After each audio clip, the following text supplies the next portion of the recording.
यशोदा नाम की एक बूढ़ी औरत अपने पति के साथ रहती थी। यशोदा का एक बेटा था जो पत्नी के आने के बाद घर छोड़कर चला गया। पति को बुढ़ापे के चलते बीमारियों ने घेर लिया। अब 2 वक्त की रोटी जुटाने के लिए यशोदा कोई न कोई मजदूरी का काम पकड़ लेती थी। ऐसे ही दिवाली का त्योहार आने वाला था। बाजार में दिवाली के साथ सज्जा की दुकानें सजनी शुरू हो गईं। दुकानों पर दिवाली का सामान बिकना शुरू हो गया। इसलिए यशोदा ने उधार पर दिए ले लिए और सोचा कि दिवाली के दिनों में दिए बेच लेगी तो उसकी थोड़ी कमाई हो जाएगी। इसलिए वो दिए बेचने के लिए बाजार में बैठ गई। दिवाली के दिए ले लो बहन जी, घर में ये दिए जलाने से घर जगमगाएगा। नहीं लेने, चलो जी, वो सामने एक बड़ी दुकान पर बढ़िया सुंदर रंगीन दिए मिल रहे हैं, वहीं चलते हैं। दिए ले लो दिए, सुंदर सुंदर दिए, मिट्टी के दिए ले लो। यशोदा लोगों को आवाज लगा रही थी पर कोई भी उस पर ध्यान नहीं दे रहा था। सब उसके आसपास से गुजरते हुए उसे देखते और आगे बढ़ जाते। ओ बेटा, दिए लेते जाओ, दिवाली के ये दिए बहुत बढ़िया हैं, देखो कितने सुंदर हैं। दिए ले लो दिए, सुंदर सुंदर दिए, मिट्टी के दिए ले लो। ओ अम्मा, ओ क्यों चिल्ला चिल्ला कर सिर में दर्द कर रही है, हैं? ये तुम्हारे मिट्टी के धूल खाते बेकार दिए खरीदकर कौन अपने घर की सजावट खराब करने आएगा बताओ? इसलिए ज्यादा शोर मचाना बंद करो और चुपचाप बैठो, वरना यहाँ से हटा दूंगा। भैया, ये दिए वाली लाइट कितने की दी? 150 रुपए की। और ये बड़े दिए वाली 250 की।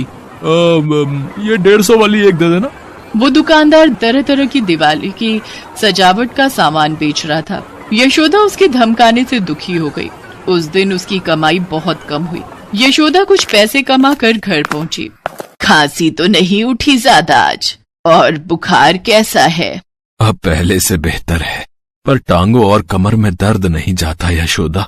थोड़ी देर उठने की कोशिश करूं तो हिम्मत ही नहीं होती। लगता है अब मैं कुछ ही दिन का मेहमान हूँ। शुभ शुभ बोलो तुम्हारे सहारे ही तो मेरी भी जिंदगी चल रही है, वरना मेरा और है कौन तुम्हारे सिवा। हाँ, तभी यशोदा का बेटा सुरेश आ जाता है। सुरेश बेटा, कैसा है? बड़े दिनों बाद आया। अच्छा, हमारी याद आ रही थी? माँ, वो मेरी 2 कमीजें रह गई थी, वही लेने आया हूँ। वो सामने संदूक में देख, दोनों संभाल कर रखी हैं। ठीक है माँ, मैं जा रहा हूँ।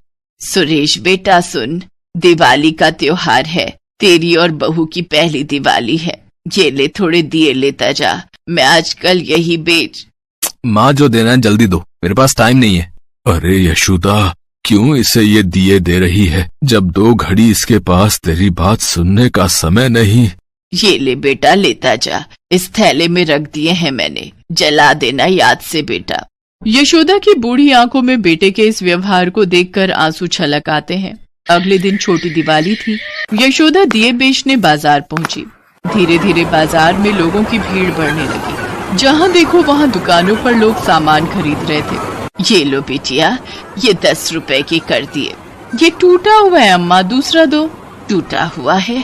अब ये लो बिटिया, ये वाला ठीक है, लाओ ये टूटा हुआ मुझे दे दो। ये लो 10 रुपए।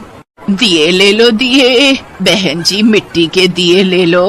ओ अम्मा, ओ आज यहाँ मेरी दुकान के पास नहीं बैठोगी तुम, वहाँ सामने उस दीवार के पास जाकर बैठो। मेरी दुकान के पास से ये सारे दिए उठाओ और वहाँ बैठो, चलो। गुस्सा क्यों करते हो बेटा? कोई बात नहीं, मैं यहाँ नहीं तो वहाँ बैठ जाऊंगी।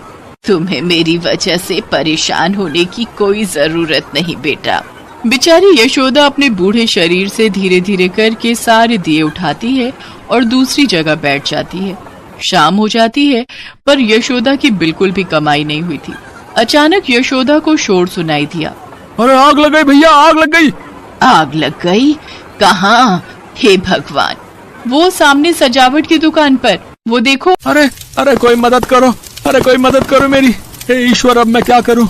ओ भैया, अपनी मशीन दे दो, वरना ये आग मेरी दुकान के अंदर फैल जाएगी। अरे भैया, मेरे पास आग बुझाने की मशीन नहीं है।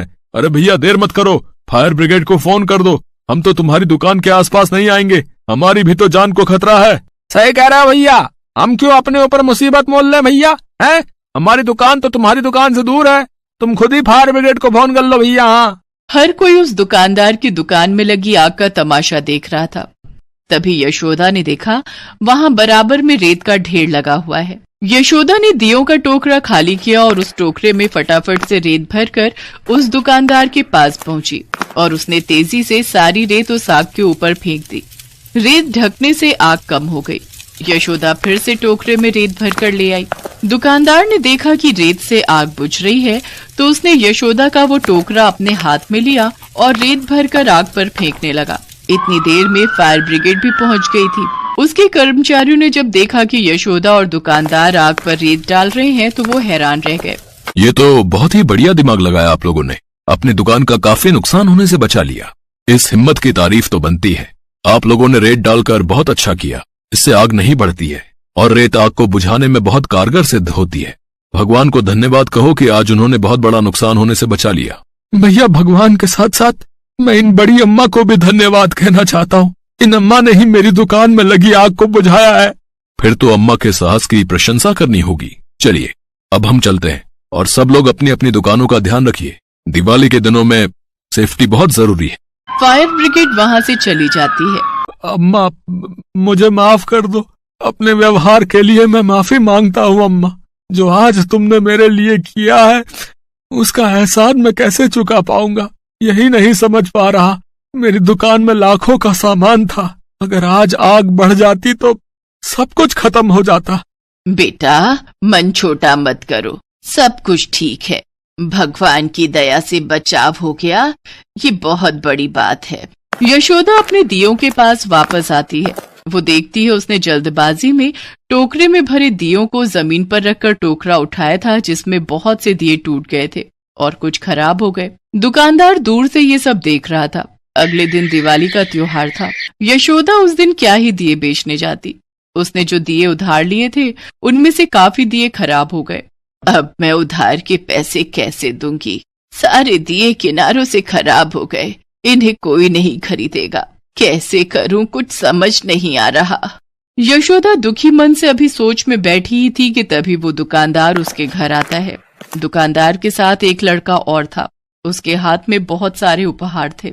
अरे बेटा, तुम और यहाँ? हाँ अम्मा, तुम्हारा घर पता किया और मैं दिवाली की बधाई देने के लिए खुद ही चला आया। अम्मा, दिवाली की बहुत सारी शुभकामनाएं। जानता हूँ कल मेरा नुकसान बचाने के चक्कर में तुमने अपना बहुत नुकसान कर लिया। अम्मा, जो एहसान तुमने कल मुझ पर किया है उसका कर्ज तो मैं नहीं चुका सकता, पर एक बेटा होने के नाते ये कुछ उपहार लाया हूँ। ये ले लो, मुझे अच्छा लगेगा। और ये अम्मा, ये लिफाफा भी रखो। समझना आपके बेटे ने आपको दिवाली का तोहफा दिया है। यशोदा की आंखों में आंसू आ जाते हैं। यशोदा देखती है लिफाफे में 51,000 रुपए थे। यशोदा को सचमुच उन रुपयों की बहुत जरूरत थी और भगवान ने किसी न किसी तरीके से यशोदा को उसकी अच्छाई का इनाम उस दिन दे ही दिया। कहते हैं जो निस्वार्थ भावना से दूसरों की मदद करता है, भगवान भी किसी न किसी तरीके से उसकी मदद अवश्य करते हैं। यशोदा माँ लक्ष्मी और गणेश जी की पूजा आरती करती है और उन्हें धन्यवाद कहती है। दिवाली के अगले दिन वो दिए वाले को उधार के पैसे दे देती है। यशोदा अपने पति को एक अच्छे डॉक्टर को दिखाती है। अच्छे डॉक्टर के इलाज से उसके पति की तबीयत में सुधार हो जाता है। यशोदा ने उन रुपयों से सब्जियां खरीदी और अपने पति के साथ मिलकर सब्जी का ठेला लगाने लगी।